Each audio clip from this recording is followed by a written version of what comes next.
high percentage areas that can produce the type of fish that can win a tournament.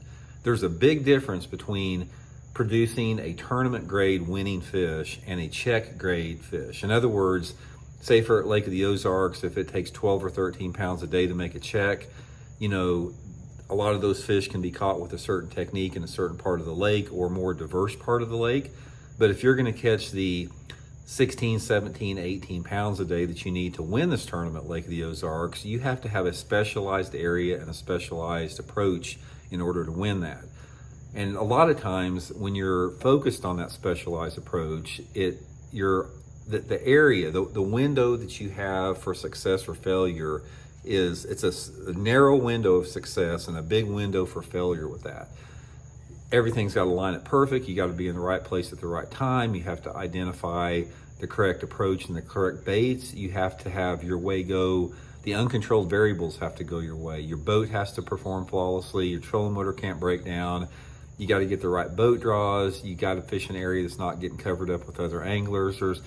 Tournaments are hard to win, guys. Bass tournaments are extremely hard to win. I mean, like I said, I've won my share of them. I've got second in a bunch of them. And even the guys at the very top level, the 1%ers in this sport, they rarely win, even over long periods of time. So bass fishing is not like a lot of other sports simply because you have so many controlled and uncontrolled variables.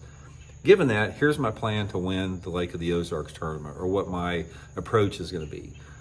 Number one is I have got to realize that I can't compete with the dudes that live up there. If you look at the Lake of the Ozarks standings and tournaments up there, you will notice the same 10 or 15 guys over and over and over again. The Lake of the Ozarks, these are the dudes that live there. These are the dudes that have hundreds and hundreds of brush piles out. These are the dudes that use the cheater box most of the time. That is just the reality of the situation. They've perfected the cheater box. They perfected fishing deep brush piles. They got tons of them out there, and they're hard to beat on Lake of the Ozarks. They're extremely hard to beat.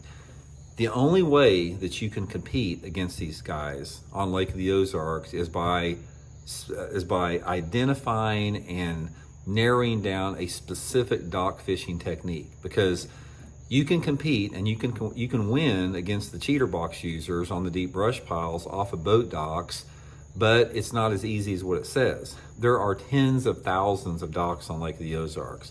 It's literally wall-to-wall docks. So when somebody says, I'm going to fish docks at Lake of the Ozarks, that doesn't tell you anything, because if you fish Lake of the Ozarks, most of the time you're fishing boat docks. There's a big difference between catching bass or not catching bass.